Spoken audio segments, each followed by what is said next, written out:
Our next finalist is Sophia Horowitz, and the title of her presentation is Informers Are Our Eyes, They Are Our Ears, Citizen Participation in Soviet Political Policing, 1934 to 1965.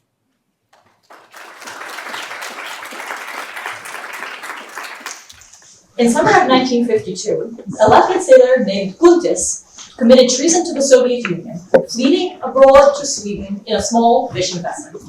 For the next 30 years, the Latvian KGB attempted several times to get him to come home, mostly using an informer, his sister.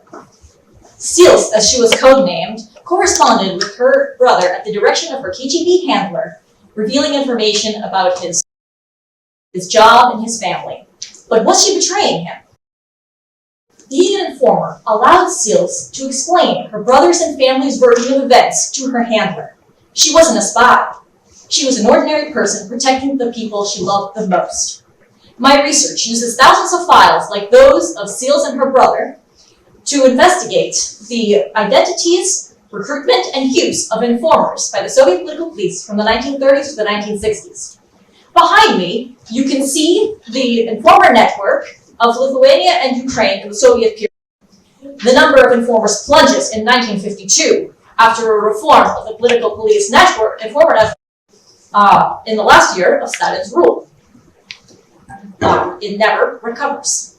What you do not see here is that in 1954, the political police began to use what they call trusted persons. These were citizens recruited on patriotic basis, not on the basis of coercion, who were not counted in the statistics. They conducted elementary surveillance tasks, reporting what they saw at work or at their place of residence, and not conducting operations of infiltration or influence, like informers would. Over the next decade, these people slowly replaced the informers that had been eliminated in the 1952 reform, thus allowing the Soviet political police to maintain a vast informer network in a new way. In a hall like this, there might have been, in the 1960s, one or two informers and a handful of trusted persons. If you might have been a trusted person, if you're a responsible, respected, and patriotic citizen, and like Sils, you might have done it without any intention of harming your targets. The image of the nefarious informer who is gleefully denouncing his friends does us a disservice in the modern day. And living in an age of mass technological surveillance, we often post online things that seem harmless. Unlike Sils, we're not reporting them to the police. But Sils shared her information carefully with the intention of protecting her family. And she didn't know when or how the KGB might use this information against her. When we share things online, we share them without a second thought. And yet, we too do not know how unseen actors might use this information or when or why.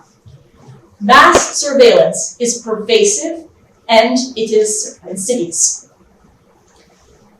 We don't know how the information that we reveal might be used in the future, and we have no way of controlling it.